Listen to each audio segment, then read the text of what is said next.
Assalamualaikum warahmatullahi wabarakatuh. My name is Dhafin from 12 Mipa 2, and today I will be explaining about the interesting topic, and it is about terrariums. Now, what is a terrarium? Terrarium is actually a self-sustaining ecosystem inside of a sealed glass container, in which inside there would be place where the plants could grow and thrive like they would in an actual ecosystem. Now, instead of like a traditional garden, the terrariums is easy to maintain, and also it could be placed in almost everywhere. So, terrarium was first created in 1829 by a botanist and a physician, Nathaniel Berkshire-Ward, when he was observing a mud crystals inside of a small grass container. He realized that there was some germinating fern sprouting through the soil. And through that, he also realized that there was some condensation happening in the glass, and the temperature inside of the glass container was really humid. So he realized that he had created a miniature ecosystem inside of the glass container, which he later named a Wardian case. That was named after Ward itself. Now, the Wardian case itself was really popular back then because it was a tool for transporting live plants all across the globe. The terrarium is divided into several different layers inside, with 8 layers having a different purpose to each other. At the bottom there is the drainage layer, which consists of pebbles or gravel, which let the water drain from above.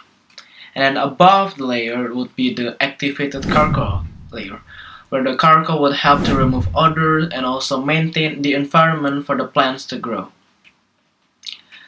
Now above would be the soil or the substrate layer, where the plants would grow inside as the medium.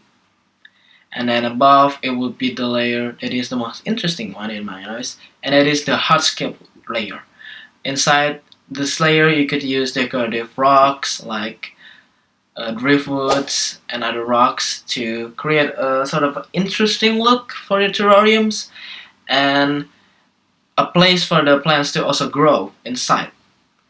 You can also create a sort of a landscape look to your environment inside the terrariums. And then above it will be the plant layers, and you can choose certain plants to be put inside the terrariums and to be grown inside. You can also use a layer of moss to add a little bit more green and decoration into it. And also the moss could help to maintain the humidity inside of the terrarium. Now you can also use animals inside the terrarium.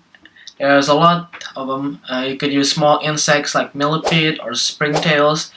There are also small snails and earthworms, a lot of them, mainly insects. But before you put any animals, you need to research their requirements, how they are compatible with other species, how you can maintain and create a sustainable ecosystem where each species will help with each other, not one just big species inside of that terrarium.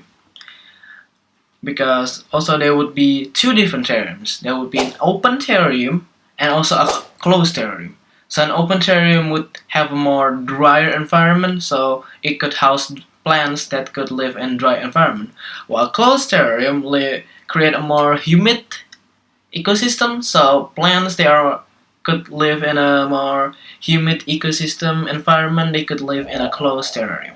Now here is one of the terrarium I once created before. Here is my terrarium. It changed quite a while from the first time. If I could maybe show you a comparison here. Let me open it. So inside I have some moss and there's a fern here. First it was alive and now it's died.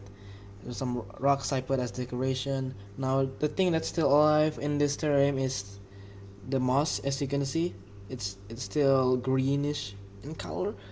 Even though it's not as green as the first time I put it, it still is alive. There was a colony of springtails too, but unfortunately I think it went missing. I can actually see some of them. So yeah, that's it. Everything about terrariums.